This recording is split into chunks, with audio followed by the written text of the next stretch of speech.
we're doing a show stop you from getting all your selfies. Yeah, exactly. What is it like to be ridiculously good looking? It's a burden.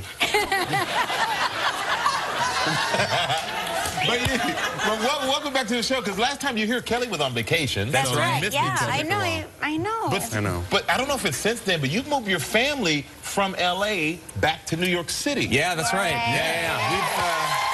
Yes. We've been here for a little while now. We've been here for almost 5 years. What? And yeah, and it's great. I mean, because I grew up in New York and lived in LA for about 20 years, and then now we're back, and I wanted my kids to have that experience, that New York experience. The winter is great. They must hate it. You know, at first they hated it. I don't believe children love winter. I think it's a lie that we all tell ourselves. I think you're right. At first they were like in shock because they grew up in LA, and I said, hey, you know, we're moving back to New York. My daughter said, why are we moving to New York? I said, because I'm from New York. She goes, but I'm from LA. Right. And then the winter was fun. The first time we came in the middle of the winter, so like the first few days were great. Right. And then it just goes on, and they keep on asking me how long is winter going to go on. When is that groundhog going to see its shadow? And it just goes on until it's over. Right. And it's a long time here. So, but is it good for you to be back where you grew up and be able to show them, you know? Yeah, I love being back in New York, and you know, it's always felt like home, and you know, my mom and dad were here, and then you know. I'm sorry to hear about your mom's passing. Thanks, Really sorry. She's such a great lady, and I was so lucky to work with her. Yeah, I know. She loved you. I loved her more. But you know, it was great for them to have that time with them, and yeah, it just feels like home. Yeah. For sure. What I want to talk to you about now is like you're in New York, you've raised your kids in LA, you get to make movies in some of the greatest places of all time. Yes. And you shot this one in Italy, which I love. It's incredible, isn't it? I would have done catering to go on this trip with you. Yes. I would have done anything. We had the catering covered. I know. I it would have was swept Rome. up after the catering. Yeah. No, it was an incredible experience going there and being able to bring the kids there. Yeah. They couldn't come the whole time because they were in school, and I said to my daughter, do you want to come move to Rome for 6 months? And she was like, no, my friends are here. Oh, wow. Which I totally understand. She will live to regret that. No, I don't think so. But she, yeah, but they came over for a few stretches, which was great, and we would go sightseeing and take them to, you know, for me, I love history, so being able to take them to places like the Colosseum or the Vatican and, you know, see that. What was their favorite? They liked, well, I loved the Colosseum, and we got this amazing tour of it right at sunset, right as they were closing it down, and about 20 minutes in, my daughter pulls me over and she goes, get me out of here. Get me the hell out of here.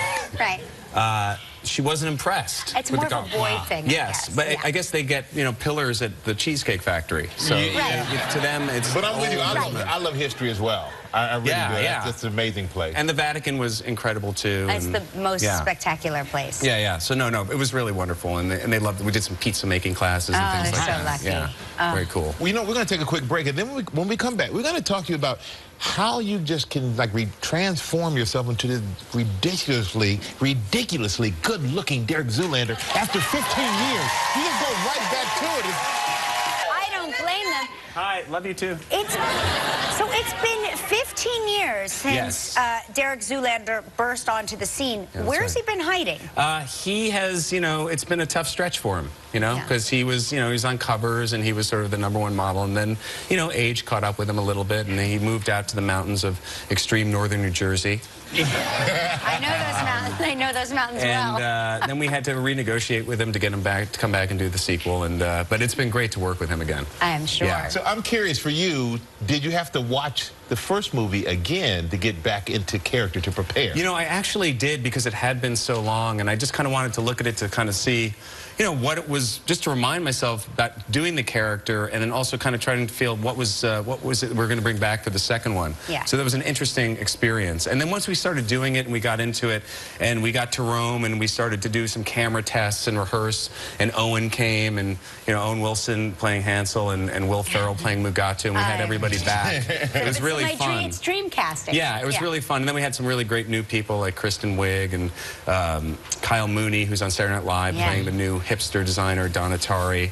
Donatari. So it was great to kind of take a few new chances and revisit some of the old stuff too. And then Hansel and Derek actually make it into a real a store window, right? Well, what we've been doing as we went to Europe to, you know, to promote the movie, and each city we tried to do a different little, you know, Hansel and Derek event, and we went to the Valentino store in Rome, and we were living mannequins, and yeah, there in the store window, which was, yeah, it's incredible.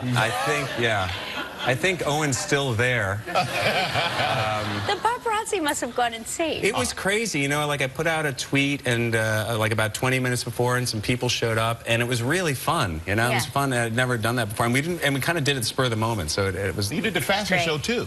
Well, we did the Valentino show to announce the movie last March, where we showed up in a real Valentino fashion show in Paris, which was, you know, extremely nerve-wracking because it was a real thing, and it was a secret. And those are big events. yeah, I mean, and, you know, people take fashion very seriously.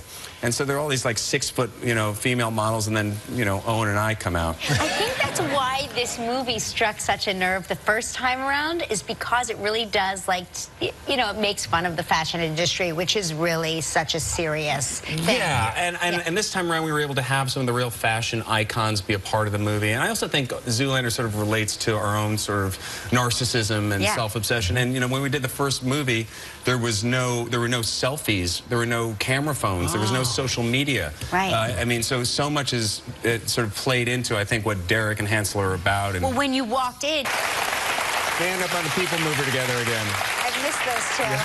I really have. I've missed those two so much. No. Surprisingly, Derek doesn't have his engineering degree. You're kidding. Yeah, no. Make sure you check out Zoolander 2. Guess what? It's in theaters Friday. Yes. Take my calendar out at the beginning of the year, write in all the big birthdays, and I highlight them, and I still go, what is that yellow doing? Oh, that's the anniversary. I'll do a good job. I'll do a good job. But my wife is very understanding. Naomi is a wonderful, amazing woman who is a manager in show business. She manages my career and many other She does a good job. Important actors, and she's the best. And she's very understanding, and so we work it out. But Valentine's Day, we actually won't be in the same city together because my son Nathan is at a big high school debate in Boston, and my wife will be with him. Fantastic. Yeah. That is great. He's a big debater. He loves debate. And that's a big deal, and it's very competitive. Do you know? Very competitive. People pull muscles in their mouths. He's a junior in high school. Okay. Yeah. Oh, that's great. I'm really proud of him. Is he funny like you? He is a very funny guy. Yeah. But he, you know, you always don't want to do what your dad does. Yeah. Right. So I think ultimately he will do comedy. It is so funny. At Christmas, we were sitting there, and a guest of ours asked Nate, what do you want to do when you grow up and, you know, in a few years? And he goes, I think I want to be a lawyer. And this is the craziest thing. I honestly said this. I said, I don't know why he wants to do that. He's so good at improv. Like, where? You're a little biased, man. You're a little biased, but it's worked out for you. It worked out really well for you. Has ever said that? Ever. Well, you know, we're going to take a quick break. It worked out well for you, though. I don't blame you. And we're going to see when we come back. Bob's going to tell us if he's getting closer to his alter ego from Breaking Bad, Saul. So we'll be right back with Bob Odenkirk. Friday on Live, join us as we celebrate Kelly's 15 years at Live. It'll be a sweet anniversary celebration. Friday is Kelly's 15th anniversary. And next Live, Penelope Cruz from Zoolander 2. You have to look irritated. I don't think you're going to make it. Plus Maddie and Tay and Bobby Cannavale from Vinyl. By 1924, Mrs. Stouffer raised 2 boys, inspired a business in Cleveland, and raised the standard for easy homemade family meals. Today, her high standards live on. It's why we use freshly made pasta in our lasagna, topped with real mozzarella and aged Parmesan, and no preservatives. Just a delicious meal you can feel good about serving your family. Made with love, the way Mrs. Stouffer made it. Stouffer's, made for you to love. In a world full of dictates and conventions, could there be another way?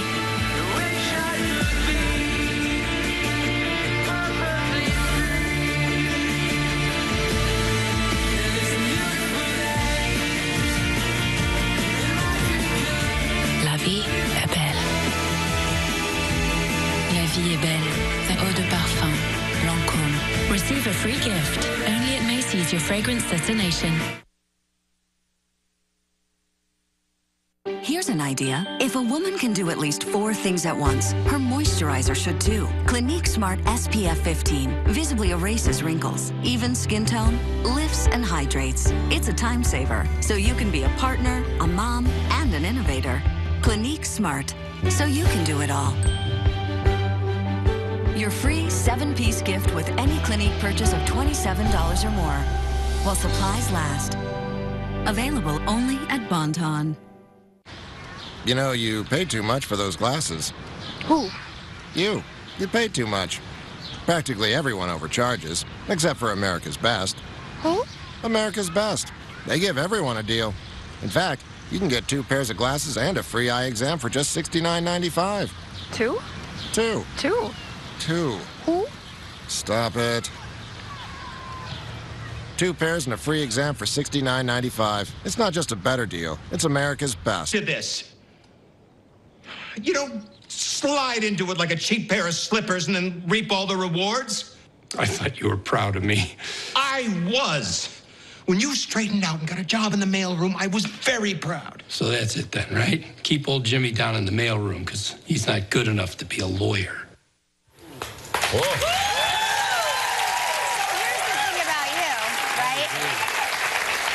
The thing about you is that you're this brilliant comedian and you can also do drama. And I bet it's not the reverse oftentimes, right?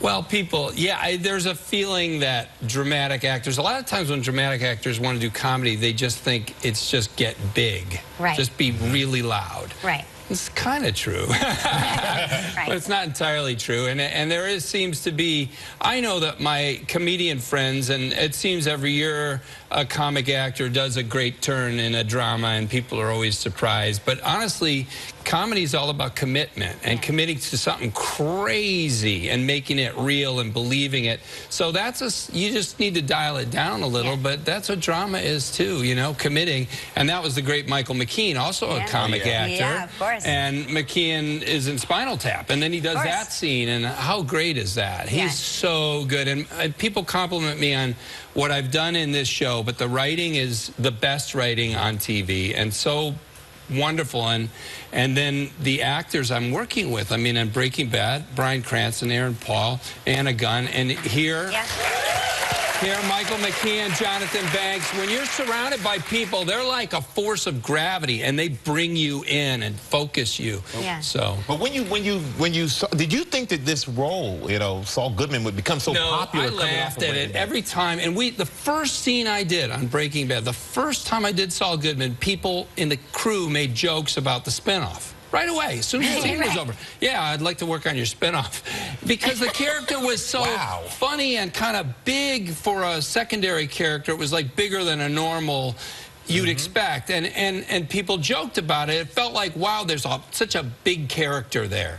And then Vince Gilligan in my second season on Breaking Bad said to me in the hallway, he goes, hey, you think there's a show on that? Because I think there might be. And wow. That's my Vince. I don't know Vince Gilligan, but I feel like I do now just by that. He's a real friendly Southern gentleman. Yeah, it's great. And and I just I laughed it off because how could you even imagine what he's given me? You know what? I'm glad you both imagined it. I really am. Breaking Bad was some of the best writing ever on television. So is Better Call Saul, man.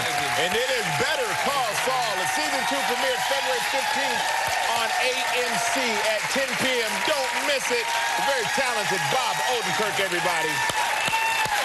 Coming up next, we're going to reveal our own shocking Yeti discovery.